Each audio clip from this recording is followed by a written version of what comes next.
How's it going, guys? Drew Peacock here, back with another video. I don't know what I'm going to have playing in the background, probably just some old footage that I have of me driving around racing and shit like that. But today I'm going to be talking about 5 car guys that we have all encountered in at one point of our life, hopefully. These aren't going to be just your typical, the Honda guy, the racer, or shit like that. This isn't going to be like that. It's going to be a little bit more, detailed, a little bit more out there. So 5 car guys or women, it is 2018, we got to get with the times, but 5 car guys or women that we have all encountered at one point of our life. It could be a person in car meets or at car races, meetups and shit like that. It could be behind keyboards, keyboard warriors on Instagram or on YouTube. I've encountered that a handful of times. So just from my personal experience, here are 5 car guys that we have all encountered. So the first one, and again, bear with me here, it's the my friend's car guy. So this is the car guy who will rep their friend's car more than their own car. So they'll talk for their friend. So this guy, say you beat this guy at a race, okay? He will say, okay, well, I have a friend who will beat you. My friend, blah, blah, blah, he has this amount of mods. My friend's car, will do this. So my buddy has some experience with this.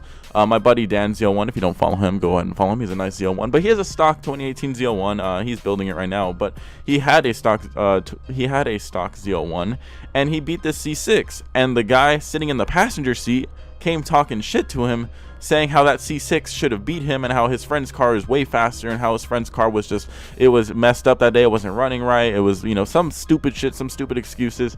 And it's the my friend's car guy, the guy that will always ride their friend's coattails, always bandwagon with their friend. He can't accept it that his friend lost one race. He can't accept anything like that. He always thinks he's always dick riding his friend. And I also get this shit on YouTube a lot where, I'll see, oh, well, this guy's Mustang is better than yours, or this guy's Mustang has more horsepower. And it's just like, first of all, sometimes it's people that they don't even know. It's like, oh, well, it's just a 6 has a nicer S550. It's like, I don't have an S550, and I don't mind. I like it's just a 6. So I'll get this shit too in the comments. It's pretty entertaining though.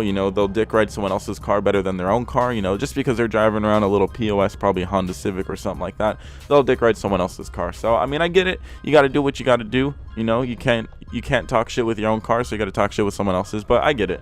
Everyone's got their own problems. So next up, we got the turbo incoming car. So the turbo incoming car, or the turbo incoming guy, is the guy who always says, okay, well, I have a turbo on the way, or the turbo's coming. Like, it's gonna be a turbo build. So they might just have, and I get this a lot, and I'm sorry if I'm putting you guys on blast, but for the whole Ricer Nice series, if you haven't watched that, go check it out. But for the whole Ricer Nice series, where you guys send me your cars, I'll get pictures of like stock Honda Civics or like lowered Honda Civics, slammed Honda Civics. It's usually Honda Civics.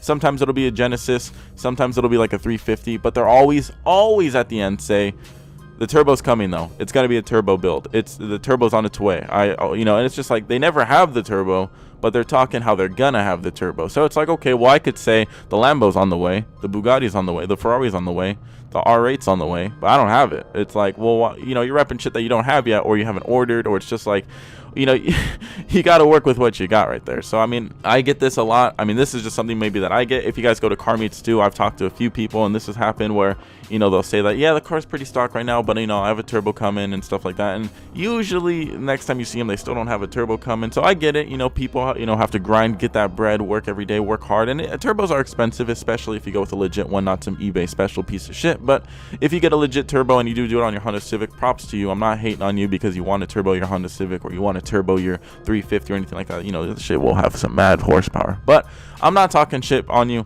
I'm just saying that there are those people in the car scene where the turbo is coming and it hasn't came yet, and it probably will never come for that car, because by the time you'll have the money to get the turbo for that car, you'll already either have crashed the car or destroyed the car in one way or another. So turbo coming guy, very, very common. I see this a lot. I'll read comments all the time, like I said, or the messages, the DMs for the Ricer Nice, and I see this a lot. That's just a little inside look on Drew Peacock's life. So next up, we got the I need new tires, or my clutch is slipping guy. So again, this is a little bit more if you're in the race scene. This isn't really just for like the stance guys and stuff like that, but this will happen a lot. You'll go out and have some fun racing and shit like that, beat some people, and then after, when you go to the next meetup spot, they'll say, yeah, I was slipping, my tires weren't hooking, yeah, I need new tires, my tires aren't wide enough, oh yeah, my clutch is slipping, I don't know if I should be racing and stuff like that. And so it will either be their excuse after they have lost, or it will be their excuse before they even race. So if they even say, and again,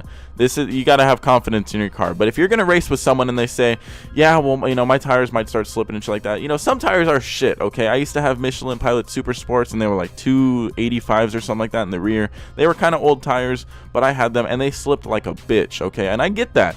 But that wouldn't be necessarily my excuse if I lost, you know. Yes, they slipped and stuff like that, but just don't do a low roll race and don't slam on the gas. You know, you can ease onto it, and obviously the car with fucking drag radials is going to win and shit like that.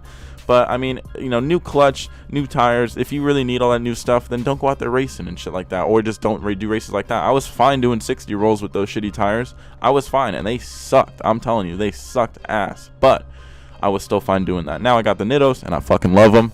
Nitto, sponsor me, please. But I love those. They're really great. But the new clutch guy also, this one I haven't encountered that much, but this is more just hearsay. You know, I'll hear people say that, you know, their clutch is slipping and shit like that. They don't necessarily tell me directly. I've never had any of my friends at least say that their clutch is slipping before we go out racing and shit like that. But this is all hearsay. You know, someone will say that their clutch is messed up and they can't go out that night or something like that. So again, this is a little bit more hearsay. I'm sure you guys can relate to that if you guys actually go out racing and shit like that. The tire slipping guy, the shitty tires guy, I'm sorry, man, but just get the fat meat in the back, suck it up, maybe, you know, subtract some of that camber from the rear and you'll hook. Next up, this one is probably more common, but the know-it-all. Everyone loves the know-it-all at the car meet. Everyone loves him. The guy that comes up to you, knows more about your car than you, and then just kind of throws in your face. So the know-it-all loves to outsmart people. He'll go up to anyone, ask them about their car, and then correct them on their own car. So someone will come up to me, ask me about my large air intake fucking manifold or whatever, and then I'll tell them it's a saline, you know, air intake for the supercharger and shit like that. And then he'll go and start, you know, listing off the specs of it. He'll listing off the generations it was made, and he'll do shit like that. Or he'll list off the horsepower rating for my car, and it's just the know-it-all. The guy that loves Google. He loves Google searching cars. He loves looking up the specs of cars. Loves watching car videos. Just the know-it-all. Okay, and again, this is something that I get a lot in the comments too. I don't know if this is just me fucking venting about people in my comments, but this is something that I get in the comments a lot too. You know, I'll say something about some stupid Hyundai or some stupid what other stupid cars do I see? I don't know. I see a lot of fucking stupid cars, but I'll say something dumb about some stupid car, and then someone will go down and correct me on some stupid like spec of a car. I'm talking about like a car that like no one gives a shit, and then they'll go down there and correct me on it. And it's just like it doesn't matter that much, man. Like, the know-it-all, I get it. You know, everyone makes mistakes. I don't know fucking everything about every car. I don't know everything even about my car, trust me. I still haven't found if there's a trunk release button inside the damn cabin. Ford, please tell me. I have looked it up. I can't find anything. But if there's a know-it-all that knows that, then please let me know. But the know-it-all, like I said, loves reading brochures. You know, he's that guy from fucking Fast and the Furious Tokyo Drift. Loves reading the specs. Loves knowing everything there is to know about cars. All the generations, all the difference, who owns the car companies and shit like that, all the years produced and stuff like that. He loves knowing all this stuff. It's not necessarily a bad thing to be, you know, a fucking car encyclopedia. But to throw in people's faces at car meets and correct them about their own car, I mean, it's just kind of douchey, and you kind of seem stuck up. But it's just my own personal opinion. And then last up, and this one you guys are probably gonna say, Drew Peacock, that's you. No, it's not. But we got the every car hater. So this is the guy that walks around the car meet. He probably doesn't talk to many people. He, you know, hangs out with his own little clique, and he'll just go and diss every single car that is slightly nicer than his. If he sees a car that looks slightly cooler that he like low-key likes, he'll diss it. So say he's walking around, say he's the Camaro guy, okay? He's the Camaro guy, the American Muscle. He sees a nice built S2K, he'll say, waste of money. Why would you want to do that? Why would you want a big wing on S2K? Oh, okay. He sees a nice built truck, you know, say a lowered little truck.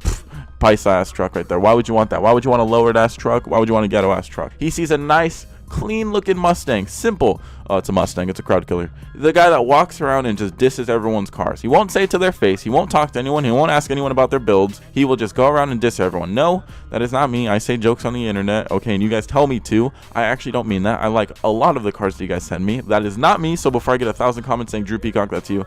No, that is not me. I love going around and seeing people's builds at car meets and stuff like that. I actually like talking to people and stuff like that. But there will always be that one guy that just really, really doesn't like either something about someone's car. He'll find any reason to not like a car. Whether it be a Genesis, say a nice built Genesis, a 2.0 turbo, he'll be like, oh, it's not the 3.6.